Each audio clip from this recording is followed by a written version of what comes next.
Kembali kita bertemu dalam tema Siapakah Sesamaku, bagian yang kedua dari pembacaan kita masih tetap Lukas pasal 10 ayat 25 sampai 37. Saudara, kita akan memungkirkan relasi di dalam hidup, yaitu mengenai pribadi-pribadi yang ada di luar diri saya. Saudara, saya akan coba mengadakan pendekatan melalui apa yang disampaikan oleh Gabriel Marcel, yaitu seorang filsuf Prancis yang hidup di antara tahun 1889 sampai 1973, yang sudah barang tentu saya sederhanakan untuk konsumsi kita, dan juga saya berikan pandangan-pandangan atau pendapat-pendapat saya di dalamnya. Nah, saudara, saya sangat menyenangi apa yang digambarkan oleh Gabriel Marcel untuk menunjukkan tentang orang-orang di sekitar kita. Pertama, ia berbicara tentang kata orang. Orang adalah seseorang, entah siapa, kita tidak tahu. Artinya orang itu ada. Orang itu kita lihat, tapi kita tidak tahu siapa dia. Kita tidak mengenalnya. Bukan itu saja, saudara. Orang yang disebut orang adalah asing bagi kita. Demikian juga sebaliknya, kita asing bagi dia. Sehingga ada semacam perasaan untuk saling menjaga jarak antara saya dan dia. Karena dia adalah yang disebut orang yang asing. Saya melihatnya, tetapi tidak berdialog dengan dia. Tidak berkomunikasi dengan dia. Tidak ada komunikasi antara saya dengan dia. Itu yang disebut orang. Jadi, orang itu bisa ketemu selintas lalu pergi, sudah selesai. Tidak meninggalkan kesan apapun bagi masing-masing kita. Nah, saudara, oleh karena itu, orang itu selintas tidak kita kenal, tidak memberi kesan kecuali asing bagi kita.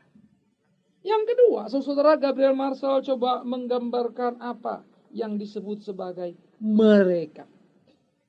Mereka adalah orang-orang yang saya butuhkan karena sesuatu. Orang-orang yang saya butuhkan karena sesuatu. Mereka merupakan pusat informasi bagi saya. Menjadi objek untuk bertanya, untuk mendapatkan hal-hal yang saya butuhkan, dan lain-lain. Tetapi mereka objek. Dan saya menjadi subjek di sana.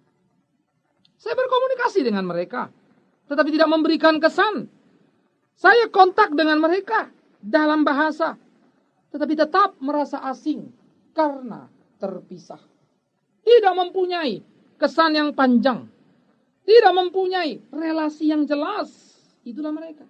Tetapi ada kontak dalam bahasa, tetapi tidak di dalam rasa. Saya menjadikan mereka objek, dan saya adalah subjek.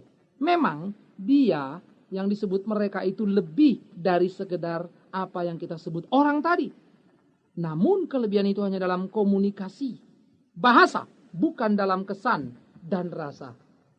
Mereka hanya objek dan saya menjadi subjek. Itulah relasinya. Yang ketiga yang disebut engkau, yaitu saudara, engkau ini menjadi sedikit lebih tinggi lagi, saudara. Yaitu adanya keterbukaan antara aku dan dia. Artinya, saya siap untuk dikenal oleh dia, dan saya siap mengenal dia dengan segala risiko apapun. Keterbukaan itu membuat kami bisa saling memahami.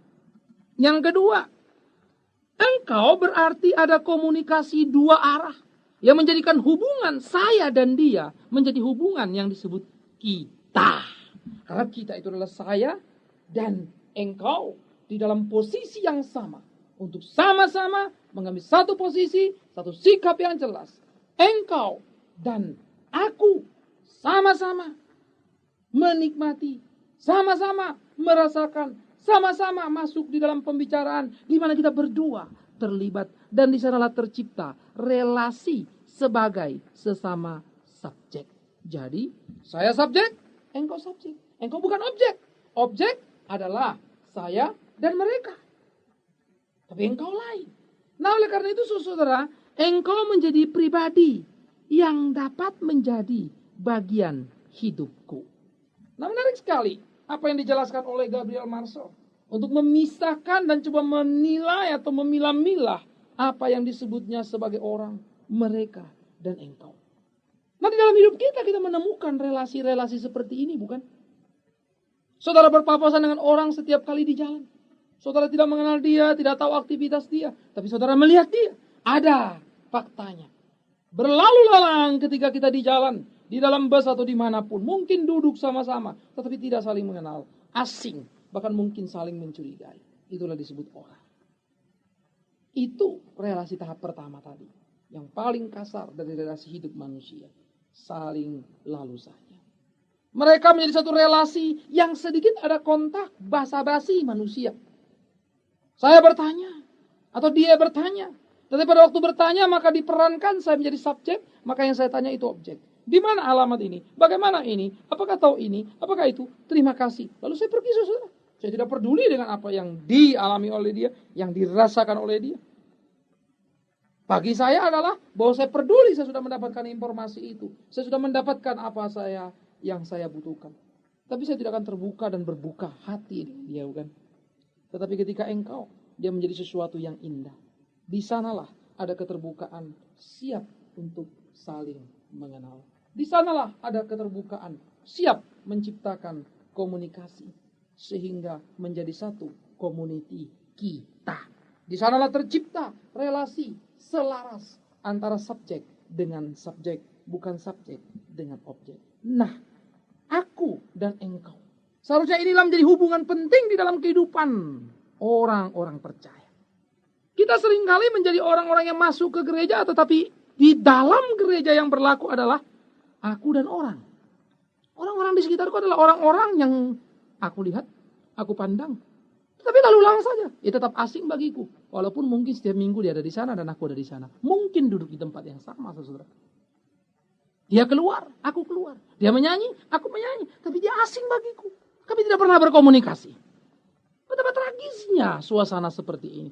Ini bisa terjadi di dalam kehidupan kita dan kita tidak perlu menipunya, saudara. Ini kita renungkan hari ini. Seperti apa kita berelasi dalam hidup ini. Jangan-jangan, saudara-saudara yang kekasih, itu yang terjadi di dalam kehidupan kita berjemaat.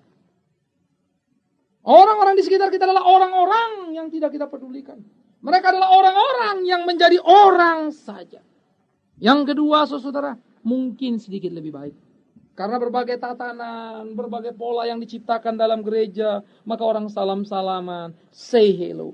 Apa kabar, saudaraku? Saling jabat tangan kiri dan kanan. Sehingga pecahlah memang kekakuan yang ada. Gereja yang kaku bisa tercipta. Orang yang berbakti adalah orang-orang. Karena asing satu sama lain. Pada waktu gereja memecah ini, suasana kaku dan menciptakan suasana untuk ada satu relasi, maka terjadi jabat tangan. Maka hubungan adalah saya dan mereka.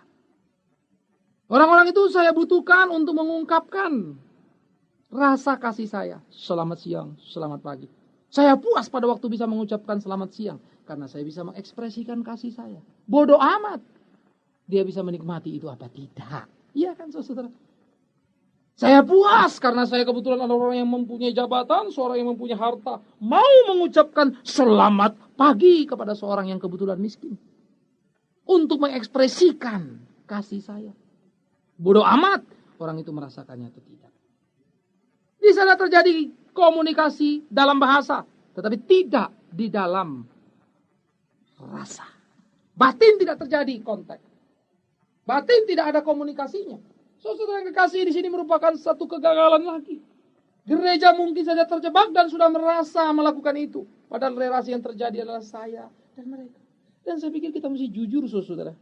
Tidak sedikit juga kan gereja terjebak pada relasi saya dan orang. Paling bantal adalah saya dan mereka. Jadi di dalam relasi seperti ini apa yang mau kita bicarakan? Oleh karena itu sangat menarik sekali. Gabriel Marshall memberikan satu gambaran yang indah. Dan kita mulai mengkoreksi diri kita. Di dalam hubungan seperti apa sebenarnya kita berada. Sebagai satu jemaat. Oleh karena itu pertanyaan. Si ahli Taurat siapakah sesamaku tadi? Menjadi satu pertanyaan yang perlu kita pikirkan dalam pengertian. Jangan-jangan kita pun tak ngerti juga siapa sesama kita. Kita berpikir dia sudah menjadi sesama kita, padahal belum. Oh, sesamaku adalah orang-orang saudaraku seiman yang di gereja. Oh, mungkin relasi saudara dengan dia adalah seperti relasi dengan orang atau dengan mereka. Tetapi bukan saya dan kau. Engkau dikatakan tadi bukan mempunyai satu keterbukaan, siap dikenal dan siap mengenal. Engkau mempunyai satu komunikasi dua arah yang menjadi satukan hubungan. Sehingga menciptakan community yang kita sebut kita. Saya dan engkau, kita. Tercipta karena kita sama-sama menjadi diri subjek dan subjek. Saling menghargai, saling menasehati, saling menghibur. Seharusnya ini relasi anak-anak Tuhan. Siapakah sesamaku? Sesamaku adalah orang yang bisa terbuka dengan aku. Mau mengenalku dan aku mau mengenal dia. Sesamaku adalah orang yang bisa berkomunikasi dengan aku di dalam dua arah. Sehingga kami menjadi kita. Menjadi satu. Sesamaku adalah mereka yang kuperlakukan sebagai subjek dan memperlakukan aku sebagai subjek. Sehingga tidak ada yang memperalat dan diperalat. Wow, saudara, indah sekali bukan? Jika kalau demikian kita mulai berpikir pada waktu kita di gereja. Pada waktu kita berjemaat, pada waktu kita beribadah, apakah orang-orang yang kita perlakukan adalah orang-orang sebagai sesamaku? Aku dan engkau, sehingga menjadi kita. Atau aku dan mereka, aku dan orang, sehingga menjadi asing. Dan kita memanipulirnya. Kita memainkan peran kita seperti bintang sinetron. Sok kenal istilahnya saudara. Sok akrab katanya. Nah, di dalam suasana seperti itu, sok akrab atau sok kenal dan bukan realnya, maka kita sudah menipu, kita sudah merendahkan nilai hubungan saya dan sesama. Oleh karena itu, saudara yang kekasih, tidaklah menjadi mudah untuk bisa menempatkan orang-orang di sekitar kita menjadi sesama kita. Perlu satu kematangan, perlu satu kejujuran dari hidup kita. Supaya kita sungguh-sungguh bisa menghargai orang-orang di sekitar kita. Karena itu ketika Tuhan mengatakan cintailah sesamamu seperti dirimu sendiri, ini amat sangat dalam. Sangat mengagumkan saudara. Terlebih kalau kita lihat dari apa yang kita pahami tentang relasi tadi. Gereja muda mengatakannya. Pendeta muda mengkhotbahkannya. Tetapi sangat sulit untuk melakukannya. Kita seringkali melakukan orang lain sebagai orang yang tidak kita kenal, lalu lalang di depan kita dan tidak memberikan kesan kepada kita. Kita seringkali melakukan relasi dengan mereka, menjadikan mereka objek kita untuk mencari informasi, memuaskan rasa kita. Tetapi mampukah kita menghargai orang-orang di sekitar kita, mereka-mereka di sekitar kita, menjadi engkau yang kita berikan derajat yang sama dengan diri kita. Subjek dan subjek. Sehingga kita bisa menghargai dia sebagai satu pribadi. Kita bisa memberi respek, memberi hormat kepada dia sebagai seorang yang sama dengan kita. Oleh karena itu saudaraku yang kekasih, siapakah sesamaku? Maka izinkan saya memberikan 3 hal ini. Sesamaku adalah dia yang sama-sama denganku sebagai subjek dengan subjek. Yaitu merupakan bentuk penghargaan yang real. Merupakan satu bentuk penghargaan posisi. Saya dan dia sama. Entah kaya, entah miskin. Itu tidak jadi masalah. Saya pendeta, dia jemaat. No, sama. Tidak berarti karena perbedaan jabatan atau perbedaan posisi membuat relasi menjadi atas bawah. Subjek itu subjek. Saya tidak boleh menjadikan dia objek. Siapakah sesamaku? Yaitu dia yang kuyakini sesuai dengan gambar dan rupa Allah. Imago Dei. Allah kan menciptakan saya menurut gambar dan rupanya. Maka orang yang di sekitarku, yang disebut mereka, pasti juga diciptakan Allah menurut gambar dan rupanya. Tetapi aku ternyata tanpa sadar telah menjadikan mereka orang, telah menjadikan mereka dalam pengertian tadi kan. Yaitu yang asing atau sekedar objek. Artinya, aku menganggap diriku sebagai gambar dan rupa Allah, tetapi ternyata aku menempatkan manusia lain bukan gambar dan rupa Allah, saudara. Seakan-akan cuma akulah gambar dan rupa Allah, orang lain bukan. Sehingga aku menjadikan mereka dan orang. Kalau memang kita menganggap seluruh manusia adalah gambar dan rupa Allah, Maka kita harus memperlakukan mereka sebagai engkau, kau, aku dan kau. Tentu bukan suka dengan kau ya saudara ya. Tapi aku dan kau adalah kita. Aku dan kau adalah satu. Subjek dan subjek. Yang ketiga saudara. Aku dan kau, maka sesamaku itu adalah dia yang kukasihi. Seperti aku mengasihi diriku sendiri. Mengapa bisa begitu? Karena saya sudah memperlakukan diri saya sebagai subjek dan dia subjek. Maka saya akan coba merasakan di dalam hidup saya kalau saya melakukan sesuatu bagi dia. Kalau dia yang merasakan itu, kalau dia yang tertimpa bencana itu bagaimana? Sakit. Kenapa saya tahu sakit? Karena kalau aku tertimpa aku juga sakit. Maka perasaan sakitku, ku rasakan, ku pindahkan kepada dirinya. Sehingga aku tidak akan memperlakukan itu terhadap dia. Kan gitu saudara. Sehingga di dalam hal itu timbullah satu penghargaan yang luar biasa. Itulah wujud kasih. Tetapi berapa banyak orang bisa mengambil keuntungan dengan merugikan orang lain. Berapa banyak orang bisa menindas orang lain untuk posisinya lain. Berapa banyak orang lain bisa menyalip atau mensiksak begitu istilahnya ya. Berkompetisi dengan cara yang tidak syah, dengan cara yang tidak halal, dengan cara yang tidak benar untuk kepentingan sendiri. Hidup kita yang begitu egois. Kita nggak sempat lagi memikirkan orang, apalagi menyamakan dia seperti diri kita sendiri, saudaraku. Apakah saudara pernah berpikir ketika di gereja bahwa saudara pulang dengan segala kemegahan dan kemewahan, tapi banyak orang yang satu gereja duduk dengan saudara kebingungan mau naik bus apa ini? Apa saudara pernah peka melihat berapa banyak orang yang berkhotbah dengan cara yang luar biasa, naik dengan mobil yang mewah, tapi saat yang samaan jemaat yang mendengar pulang dengan perut keroncongan dan kebingungan karena ongkos bus pun sudah tidak cukup lagi. Sesamaku kan? Saudara yang kekasih. Kita perlu jujur dalam hidup ini. Pertanyaan si ahli Taurat dari sisi lain sekarang kita lihat. Menjadi pertanyaan penting juga. Untuk mempertegas betapa sebenarnya kita tidak mengenal sesama. Sehingga kita mengatakan, oh si ahli Taurat ini ternyata tidak mengenal sesama. Oh ya benar juga. Karena ternyata sesamaku itu tidak sederhana diterjemahkan. Tetapi alangkah indah. Kalau di dalam pemahaman kita tentang hal itu, justru menjadi koreksi bagi kita. Untuk kita mau melakukannya di dalam kehidupan kita. Supaya kita jangan terjebak pada satu nilai yang salah. Sesamaku manusia. Dunia ini akan tenteram, dunia ini akan aman, dunia akan nyaman. Lepas dari segala pergolakan pertikaian yang menyakitkan dan menghancurkan persatuan manusia.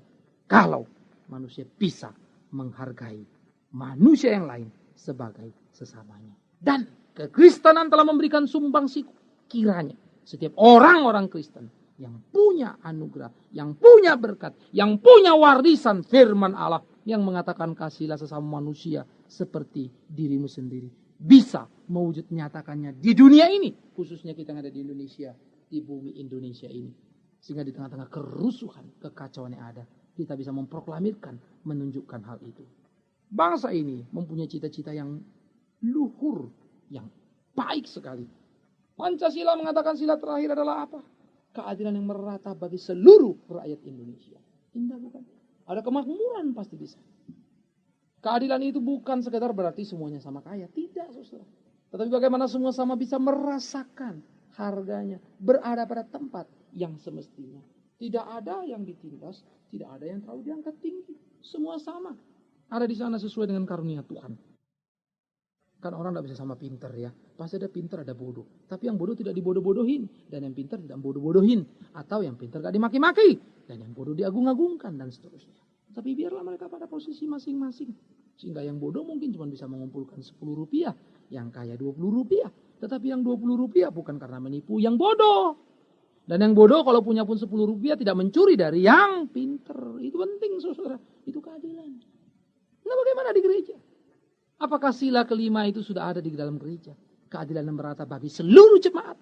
Kalau tidak, bagaimana kita mengharapkan Indonesia sosok? Apa sumbangsi kita? Siapakah sesamaku? Bukankah menjadi pertanyaan penting? Marilah kita bercermin. Dan marilah kita lihat yang paling dekat. Gereja kita. Selamat memperhatikan lingkunganmu. Gerejamu. Amin. Kita berdoa. Bapa di dalam surga, terima kasih untuk apa yang boleh kami renungkan pagi ini. Tuhan tolong, Tuhan pimpin, Tuhan sempurnakan di dalam cinta kasih Tuhan. agar kiranya boleh menjadi pemahaman yang mampu kami wujudkan dan kami makin kritis peka dalam hidup ini untuk memperhatikan situasi dunia ini. Dan kiranya apa yang Tuhan ajarkan kepada kami tentang sesama kami boleh kami jadikan hal yang nyata dimengerti oleh setiap orang. Demi Yesus Kristus Juru Selamat kami hidup. Kami berdoa dan mohon pimpinan Tuhan senantiasa. Amin.